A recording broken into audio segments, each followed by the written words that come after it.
Bonjour, je suis Warren Ndiaye Kandji, chef de projet Voix et Leadership des femmes au Sénégal. C'est un projet qui existe dans 33 pays à travers le monde. Il est financé par le gouvernement du Canada, par l'entremise d'affaires mondiales Canada.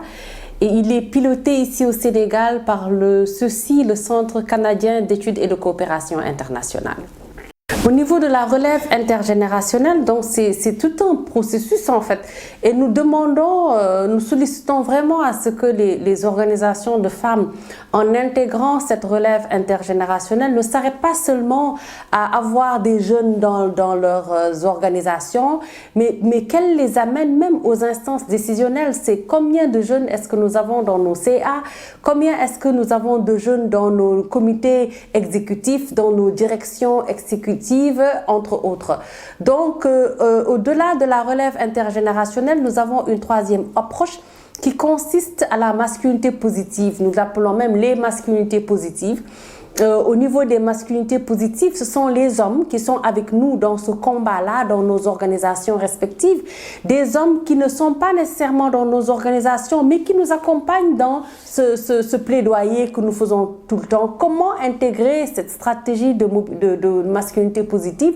Comment nous baser davantage sur les hommes de nos communautés, de nos concessions au niveau national, qui croient fortement à l'amélioration des droits des femmes et des jeunes filles, pour pouvoir nous appuyer sur eux et créer cette collaboration pour pouvoir en tout cas atteindre nos objectifs. Le quatrième volet parmi nos 5 approches, j'ai parlé tout à l'heure du leadership transformationnel, de la relève intergénérationnelle, des masculinités positives.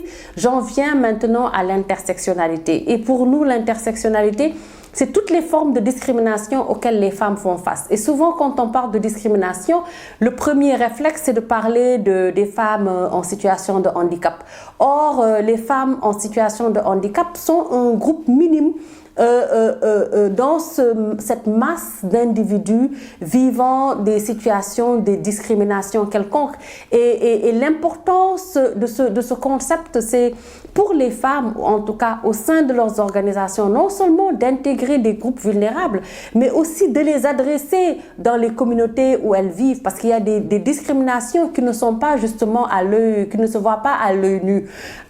Il y a des personnes vulnérables que l'on ne voit pas tout le temps, ou des cas qui ne sont pas nécessairement visibles, mais des cas en tout cas qui, quand on creuse davantage, on se rend compte qu'il y a des groupes vulnérables de toutes sortes au sein de nos communautés. Le dernier volet, c'est l'innovation. J'ai parlé tout à l'heure des 3 portes d'entrée que le projet Voix et Leadership des femmes au Sénégal a voulu adresser pour prendre en compte l'amélioration des droits des femmes et des jeunes filles.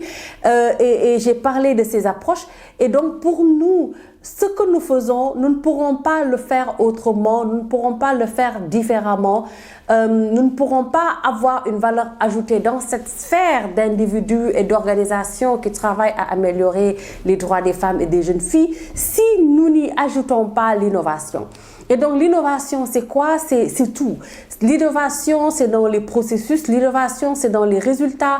Et donc l'innovation est absolument importante dans la mise en œuvre de ce projet. Donc en gros, comment est-ce que nous venons justement prendre en compte ou apporter notre valeur ajoutée dans l'amélioration des droits des femmes et des jeunes filles au-delà de toutes ces portes d'entrée? Il y a un accent vraiment particulier qui est mis dans le renforcement institutionnel. Parce que les organisations de femmes, pendant très longtemps, sont accompagnées, certes, au niveau institutionnel, mais pas nécessairement en profondeur. L'exemple que je vais vous donner, c'est que nous avons fait un autodiagnostic au sein de nos 25 organisations partenaires avant de commencer la collaboration avec elles. Et il y avait un dénominateur commun au sein de ces 25 organisations, c'est qu'aucune d'elles n'avait un manuel de suivi, évaluation, apprentissage. Or, nous savons que le manuel de suivi, évaluation, apprentissage et la stratégie même, il n'y avait pas de stratégie de SEA, C'est cette stratégie qui permet de savoir d'où on vient, quels sont les résultats qu'on veut atteindre concrètement en tant qu'institution, au-delà même du projet. Ça permet de rassembler les leçons apprises pour voir maintenant quels autres types de projets développer, comment éviter les erreurs qui ont été commises, comment capitaliser, etc., etc. Et donc, ça montre en tout cas qu'il y a des organisations qui travaillent depuis plusieurs années, mais qui avaient ces types de manquements. Nous avons noté aussi des organisations qui avaient, en termes de système de gestion comptable admin, qui avaient des mécanismes existants. Certaines organisations avaient même des stratégies ou des manuels, mais il y avait encore des choses qui restaient. Donc, d'une organisation à une autre, on en est à des organisations qui font leur entry à la main, comme si on était encore dans une tontine. Il y en a qui le font avec des documents Word, il y en a qui le font avec les documents Excel, et il y en a qui le font avec des logiciels qui sont là et qui cherchent même à aller à un autre niveau en termes de logiciels. Et peut-être le dernier élément en termes de renforcement institutionnel, c'est peut-être parler de la communication, parce qu'en général, les femmes n'ont pas non plus de stratégie de communication. Très rares sont les organisations qui ont une stratégie de communication, et donc leur communication, elles la font par activité, elles prévoient un petit budget de communication, ou bien s'il faut vraiment communiquer, on attend que des parties tierces, des maisons de médias tierces viennent vers nous pour nous poser des questions, pour pouvoir rendre visibles nos initiatives, alors qu'on n'a pas de dessinée, de stratégie parallèle pour pouvoir les engager justement. Et en les engageant, nous avons plus un pouvoir vers ces médias-là, parce que nous avons la possibilité de les orienter vers ce sur quoi on veut vraiment communiquer. On peut les orienter vers ce qu'on veut rendre visible, plutôt que d'attendre qu'ils nous orientent vers leur propre agenda. Et donc, c'est vraiment là l'importance de la stratégie de communication.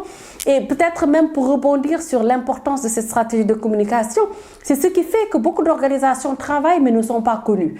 Ne sont pas connues parce qu'on ne valorise pas d'ouvrir même en ce millénaire que nous vivons, avoir une page Facebook, d'avoir un compte sur Twitter, de vraiment être actif dans les réseaux sociaux. C'est d'abord de l'ouvrir, c'est un défi, mais après l'avoir ouvert, d'être actif sur une base journalière, mais ne serait-ce qu'hebdomadaire, pour se rendre visible et participer au dialogue et aux échanges qui se tiennent au niveau national, sous-régional, international, dans ces plateformes virtuelles, entre autres. Donc, vraiment, au niveau institutionnel, pour nous, c'est notre valeur ajoutée. Et nous savons que nous accompagnons les organisations de façon substantielle. Un autre élément que nous sommes en train d'amener, même qui fait le lien entre la communication et le plaidoyer, c'est quand nous avons des réseaux, et ça, c'est un problème au sein des organisations de femmes. Comment est-ce que, du niveau stratégique, on communique de telle sorte que les organisations qui sont à la base puissent aussi recevoir l'information en temps réel et se sentir membre actif de ce qu'on est en train de faire. Donc, et ça ramène aussi des débats autour de la veille sociale. Comment faire une veille sociale? Parce qu'on sait que la société civile devrait jouer un rôle avant-gardiste. Au lieu de réagir sur des faits de tous les jours ou de continuer à éteindre des feux, la société civile devrait se positionner de telle sorte qu'elle devienne un levier annonciateur et de résolution, en tout cas de problèmes dans la phase préventive. Et donc, il faudra, dans ce sens-là, créer une veille sociale. Mais comment mettre en place des mécanismes de veille sociaux si au sein des organisations, la communication n'est pas fluide, et si à la base, les organisations à la base peuvent relever des informations, mais on n'a pas un mécanisme qui est assez huilé pour pouvoir réagir sur ces informations-là. Donc, c'est dire qu'il y a beaucoup de choses à faire, mais nous sommes honorés en tout cas de l'accompagnement que nous sommes en train d'apporter à nos organisations partenaires. Le tout dernier élément, ce sont les standards de qualité. Au moment où nous parlons, nous avons développé des standards de qualité. Et ces standards de qualité, c'est ramener vraiment la barre assez haut pour pouvoir dire, on est en train de travailler, on est en train de mesurer l'évolution ou l'amélioration des droits des femmes et des jeunes filles au Sénégal. Mais sur quoi nous basons-nous pour faire ce travail-là? Donc nous avons des standards de qualité que nous sommes en train nous sommes en train de finaliser le processus avec le ministère de la Femme du Sénégal pour pouvoir institutionnaliser ces standards-là qui sont en train d'être utilisés d'ailleurs par nos organisations partenaires pour nous assurer en tout cas qu'il y a un mécanisme, une barre qui nous permet d'être crédibles. Parce que les organisations de femmes, ce n'est rien d'autre que des organisations de la société civile. Elles font partie de cette masse d'organisations de la société civile. Et les organisations de la société civile, ce n'est rien d'autre que des institutions. Et donc, chaque fois que les organisations de la société civile se positionnent et se pensent bien positionnées, bien placé pour tirer du doigt ou pointer du doigt une institution tierce pour lui demander des redditions de comptes, chaque fois qu'une organisation de la société civile le fait, elle devrait se rappeler qu'elle aussi, elle est une institution à qui on devrait pouvoir aussi pointer du doigt et aussi demander des redditions de comptes. Donc, avant d'aller vers des demandes de redditions de comptes, il faut se regarder dans le miroir, faire ses propres audition de compte, faire son propre audit sur tous les plans avant d'aller de l'avant. Donc vraiment, pour nous, c'est le renforcement de la crédibilité des organisations de la société civile en général et celle des femmes en particulier. Que les femmes sont fortes. Les femmes sont capables, les femmes sont extraordinaires quand elles viennent en synergie. Et pour moi, c'est les encourager davantage. Chaque fois qu'elles sont tentées à se dire « je peux le faire toute seule en tant qu'institution », se rappeler que ce qu'elles veulent atteindre, c'est pour le bénéfice de la femme sénégalaise, pour le bénéfice de la femme en général. Et donc, ce que l'une peut faire toute seule, elle peut le faire en synergie. Il faut toujours vraiment, autant que possible, venir en synergie pour faire le travail qu'on est en train de faire. L'autre chose que je voudrais apporter comme message, c'est rappeler aux femmes qu'elles sont fortes. Oui, vous le pouvez. Parce qu'il y a aussi une nuance. On parle souvent de la femme qui peut faire des choses, la participation politique de la femme, sa capacitation économique, mais souvent il y a des barrières et avant même d'adresser les barrières institutionnelles, il faut adresser les barrières personnelles parce que il y a un moment où la femme a besoin de renforcer ses capacités, il y a un moment où elle a peut-être toutes les conditions réunies, mais elle a juste besoin d'une autre femme qui est sur un autre volet, qui a pu atteindre la maille, la marche pour pouvoir lui tirer la main et la soulever pour la hisser à un autre niveau. Quelquefois, elle a juste besoin d'une autre femme qui la regarde dans les yeux, qui lui dit « oui, tu peux le faire, j'ai pu le faire, donc tu peux le faire ». Et donc, je remercie toute l'équipe VLF Voix et Leadership des femmes au Sénégal, ici au Centre d'études et de coopération internationale.